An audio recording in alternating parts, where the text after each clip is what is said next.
जून महिना अर्ध्या संपून गेलेला आहे. अद्यापही पाऊस पडला नसल्याने धरणातील पाणी पातळी खूप कमी झाली आणि धरणातील पाणी पातळी कमी झाल्यामुळे भामा नदीला पाणी सोडणं बंद झालेलं आहे.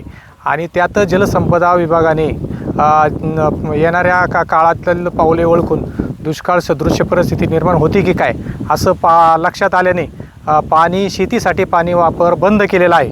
त्यामुळे शेतकऱ्यांनी जी पिकं घेतलेली आहेत त्या पिकावरती पिकांचं काय होणार हा मोठा प्रश्न शेतकऱ्यांना सध्या भेडसावतो आहे.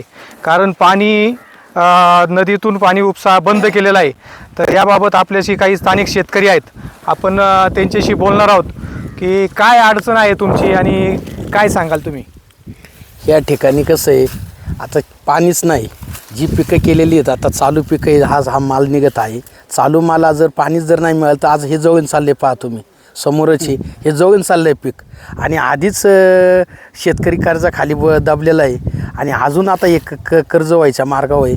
आणि खरंच पाणी सोडण्याची शक्यता आहे. नदीला पूर्ण आमचं जे पाणी एक टिपका पण पाण्याचा राहिला नाही आणि वर काय पाणी शिल्लक आहे ते जर आताच जर नसेल तर शेतकरी मिळेल आणि पाणी सोडून तरी काय उपयोग आहे. पाण्याची गरज आत्ता आहे खरी, कारण आता ही पिकं हातात तोंडाशी घास आलेला आहे. हा माल चालू आहे आणि आज माल चालू आहे. 2 रुपये चालू होतात शेतकऱ्याला.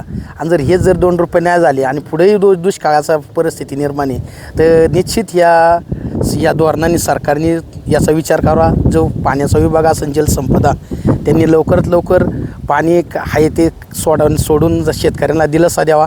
कारण ही अर्धवट पिकं झालेली आहेत आणि ही आता नेमकं पीक काढणीला चालू आहे आणि पीक काढणीला येऊन आता हे जळून चाललेलं आहे. तरी शेतकऱ्यांची एवढीच मागणी आहे की पाणी सोडण्यात यावं आणि शेतकऱ्यांचा प्रश्न मिटावा, नाही तर अन्यथा शेतकऱ्याला आत्महत्या करण्याशिवाय पर्याय नाही. नक्कीच शेतकऱ्यांच्या पुढं खूप मोठा प्रश्न उभा राहिलेला आहे. आपल्यासोबत अजूनही काही शेतकरी आहेत. काय सांगाल तुम्ही, शेतीचं गणित बिघडलं आहे का कुठंतरी जुळतं आहे, काय सरकारकडून काय अपेक्षा आहे तुमची. शेतीचं जमी आता साधारण गणित आहे ना पूर्ण बिघडलेलं आहे. कारण आत्तापर्यंत भाव कुठल्याच कांद्याला बटाट्याला किंवा कुठल्या भाजीपाल्याला आतापर्यंत शेतकऱ्याला भाव मिळालेला नाही. आणि आता थोडीफार पिकं शेतकऱ्याकडे आहेत तर त्याला पाण्याच्या टंचाईमुळं ती पिकंसुद्धा आता धोक्यात आलेली आहेत. कारण आता खर्च झालेला आहे शेतकऱ्यांचा. जे पिकं केलेत त्याला खत टाकले, सल्फेट टाकले, फवारणी केली आणि आता पाणी नसल्यामुळं अर्ध्यावर ती पिकं जर गेली तर तो माणूस अधिक नुकसानी देणार आहे ना. त्याच्यामुळं शासनाने किंवा पाटबंधारे खात्याने आता कमीत कमी थोडाफार पाण्याचा एकदा जरी पाणी आम्हाला दिलं तर महिनाभर जाऊ शकतं. अशाप्रमाणे मग ती पिकं निघू शकतात. आणि अशा पद्धतीने जर शासनाने शेतकऱ्यांची पळवणूक केली तर शेतकऱ्यांचं एकदम मरण होईल असं मला वाटतं. आणि आधीच शेतकरी आहे ना कर्जाच्या ओझ्याखाली दळलेला आहे. कारण आत्ता जरी काही लोकांना वाटत असेल की यांनी आता पीक कर्ज भरलेलं आहे, परंतु कोणी कोणाचं सोनं गहाण केले, कोणी उष्णपाष्ण पाहुण्यांकडून रावळ्याकडून आणून भरले आणि त्याच्यात त्यांना ती कर्जमाफी नाही. म्हणजे सगळीकडून शेतकरी असा अडचणीत आला आहे की पूर्ण अडचणीत आलेला आहे शेतकरी. त्याच्यामुळं याच्यावर नक्कीच शासनाने शेतकऱ्यांना पाणी द्यावं. निदान कमीत कमी हे पीक जर थोडं आलं तर निदान त्याचा उदरनिर्वाह तरी चालेल आणि त्यांच्या जनावरांचा वगैरे चारा पाणी याच्यावर होऊ शकतो असं मला वाटते.